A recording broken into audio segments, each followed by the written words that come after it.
Hello, you're welcome. You're welcome onto my channel today once again, and it gives me great joy to observe you have been in this video today. I'm Dr. Olayinka Akanle. So today I want to address a very important question in context of research, and this is very important. Meanwhile, I do content on 4 different areas: sociology, research, migration, and relationship. And if you have not subscribed to this channel, kindly go ahead and subscribe to the channel right now. And if you have subscribed previously, thank you very much for staying tuned. And for you that you have not subscribed, kindly click the subscribe button on your screen. Tap the subscribe button on your screen to join my family of subscribers. Today, the title of this video is Great AI Apps for Research. Artificial intelligence is actually transforming every aspect of life at this time, and I think it's very important for us to begin to look at the role of AI, or the role that AI applications or tools can play in research. Research cannot just be a place where we will not attract innovations. Meanwhile, I dropped a video earlier where I was talking about the pros and cons of artificial intelligence in research. So I've been able to establish the background or the basis of AI in research. What are the positives and the negatives? So I want you to view that video so you can put this video in proper perspectives.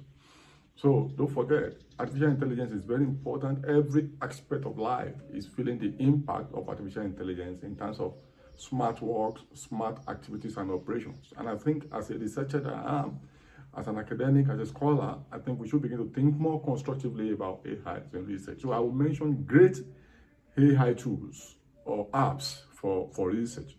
Number one I want to mention is SCITE, SCITE. Some call it site assistance. This is an AI tool that helps you to find, read, and understand literature. If you are a researcher or an academic, definitely you'll be working with literature. So SCITE, and one of the problems we have in research is actually how to get relevant literature, because you have to really understand the state of the knowledge. That's before you can contribute to knowledge. So sometimes, all the time, we expect that you understand the level of knowledge to know where to contribute. So you need to look for literature. And many people have been supervised, many students in the past who say, "Sir, there's no literature.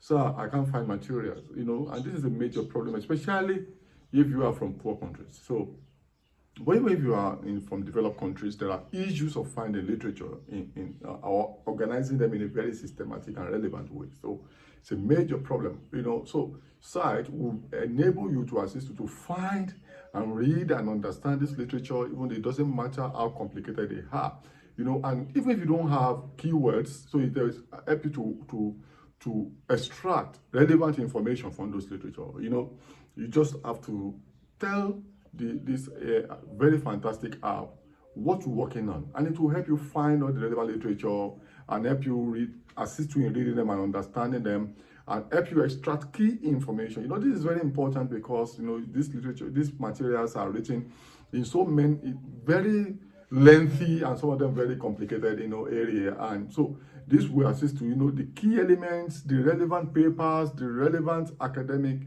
works, relevant literature that you need, where you find them. And if you want to collaborate, if you're working on a collaborative research, so everybody can adopt this tool at the same time and work in a collaborative manner in a way. It doesn't matter your distance. So this helps a lot. So your key research, the key elements, the relevant issues, questions that you want to answer, this will help you, and it will tell you the key researchers, that have been working in that area, key issues that have been discussed in that area, leading researchers that you must cite. I've had to publish works before and they tell me I've not cited the right researchers in that area.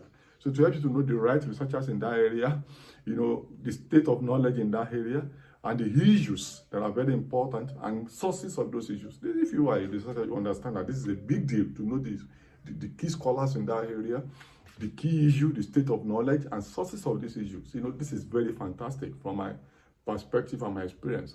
So then you are able to engage in conversation with this tool, and you engage in conversation on your topic. You give instruction to this app, and it tells you what the findings are and what you need to know about them. Then it enables you to extract these articles, evaluate all these sources, and the references that you need in this area. And there are free trials and demo you can request for. The second one is Consensus. Consensus is another very, very fantastic, machine learning tool, like a search engine tool that helps you, just like a site that helps you to identify relevant papers. And what is very important in this one also, it will help you with the summary of every paper so that you can gauge the relevance of this paper before you start diving and reading them. So it gives you this, the summary in a concise way that you can help you to have proper, and it gives you insight, into these papers, into this argument. It can assist to give you relevant insights that you need to pick, not just about reading or just using a paper, but so that you can have necessary ideas. So this prompts you in a way of thinking, and it's very efficient, and it's very effective in a way that it saves your time. Instead of you just reading through volumes of pages, it helps you to save your time and deliver effectively, and it gives you extensive coverage, instead of you to be searching some traditional, search engines, it just gives you, a lot of materials, and it gives you instant analysis of these materials. That's very important. It gives you the instant analysis of this material, and this is an app that can help you with over 200 million papers. That's fantastic. You have access to over 200 articles and materials through this, and it's still increasing, and it's getting increasingly popular. Over 500,000 people are already using it. A lot of academic and research bodies are beginning to endorse this. So don't forget site, and don't forget Consensus. And this application also assists you to converge, the convergence in knowledge and the divergence in knowledge. So if there's already a convergence, do you want to contribute to the convergence point in knowledge, or you want to go with the diverse areas so you can concentrate on something new? So Consensus can help you to do this. The third one is Elicit. Elicit, ELICIT. Elicit is another very important, AI tool. The very important key element of this is that it assists you to brainstorm. You can brainstorm with this app, in a way that it helps you with the research and the writing. So before you're not just searching now, you are brainstorming, you are engaging in intellectual conversation with this app. You can continue to engage, and you continue to work along that line. And so you work on the research and also the writing. So it assists you to generate ideas and find relevant information. So it's not just that you are searching the material, it's brainstorming with you, holding conversation with you in intellectual manner, generating new ideas. And as you are generating the idea, the app is assisting you to find relevant information and structure your argument. If you are a researcher, you will understand that this is a very important. Structured argument is very important, and it assists you to then to generate presentation and posters. So as you ask the question, it engages with you, then helps you find relevant information, and also structure your argument in a way that it flows. Logical flow is very important, and it gives you facts and answers, to numerous of your research questions. And this is very important, I think. So you have so many research questions, now you have 3, 4, 5 or more. So it helps you to assist you to structure them and give you facts and answers to so many of research questions. Those number 4 is ChatGPT. I'm sure this is very popular, and everybody knows this one because it's used across level, even for newcomers in research. It is very important. It doesn't matter what level. So this helps you to generate text, translate many languages, and answer many questions. You can able to develop more language, and it's developed by OpenAI. This is that's the parent organization, in a way that helps you, generate and find necessary information. It's also collaborative. It can give you trusted answers. You are sure of the answer you're getting from ChatGPT. So it's it's not like open platform that everybody can just go there and dump garbage. And it thinks in, it's AI actually. So it resonates, it mimics human intelligence, and it's not that it will help you create only text, it will create contextual text that can be relevant to wherever you are. Knowledge is universal, at the same time very local. So it helps you to develop context-based, that is suitable to where you're doing your research, and based on past conversation. It can host dialogue with you so that you can move forward from wherever you are. So it answers questions, compose written contents. It can help you in your articles, your posters, can even help you do email composition. So ChatGPT is very popular and very important. The fifth one I will mention is Research Rabbit. Research Rabbit, like the word rabbit, what rabbits are known for. This one makes your work very fast way of conducting research. If you are looking for speed, if speed is very important for you, just like others, Research Rabbit can help you because it assists you to track your citations, help you create bibliographies, and it develops summaries of every paper.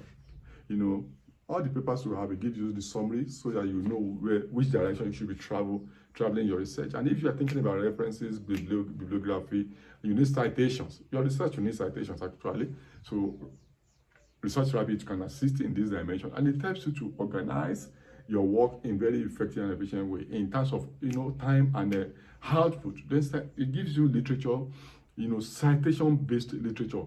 It's a citation-based literature mapping tools. It's help you to map the literature along citations. Where are the most cited works that you must cite, and where are those ones, and what are their sources? So it helps you, and it optimizes your time searching references for essays. So it's very easy for you to source material in timely manner, quickly, because it helps you to pull all these important sources together, and it gives you the landscape in terms of where literature are that you must look for. So it's good for your essays, for your project, for your dissertation, for your thesis, and so on. So it gives you the visualization of your literature, visual literature review in a way that you go with graphics and so many other things. So it's just like Spotify, but I think this one is more customized and more professional in terms of consulting, advanced or serious researches compared to Spotify. So I think this is very important. It's a citation-based literature mapping tools that help you to look at things. So the last one I've mentioned is SciSpace. SciSpace is, some people call it or typeset, but I prefer to call it SciSpace because it does more than typesetting actually.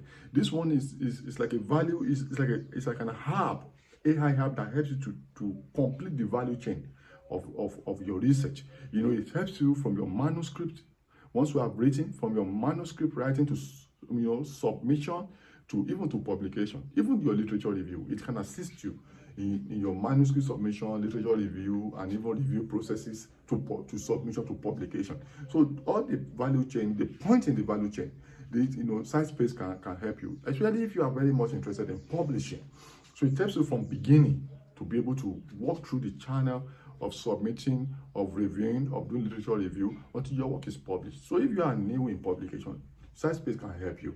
And even if you are a veteran in publication, advanced research, it can help you because the research process is covered in this area. And it saves your time, it increases your confidence and fast, quick turnaround. It's specifically curated for science. It's curated for science. So it's not like a very generic app. No, it has scholars and scientists in mind. That's why it's able to build algorithm or programs that can assist you right from your work to submission until it is published. And it's a very popular. You can have access to as much as 282 million articles and related papers. That's a lot. And it's still going. As of today that I'm making this video, at least you have access to 282 million articles or related papers, latest papers. Latest the articles that are coming out, papers that are coming out today, you will find it there. So it's able to compare your work with what's existing. And you find quick answers to your work, and all the responses you will get are backed with citations. So you're not just getting generic, humongous claims without citations. So this can help you with, all the responses you get, they are backed with citations. So you are sure you are getting scholarly output and backends for your research to know if you are traveling, if your findings are valid, your research process is reliable. So I think, I've mentioned these 6, Cite, Consensus, Elicit, ChatGPT, Research Rabbit, and SciSpace. These 6 AI applications are very good for research, and I want you to try it out. If you have comments, please reach out to me. But view this video with the one I did before this one on pros and cons of artificial intelligence in research. Until I see you in my next video, kindly subscribe to this channel. Click the subscribe button on your screen, tap the subscribe button on your screen, and tell others.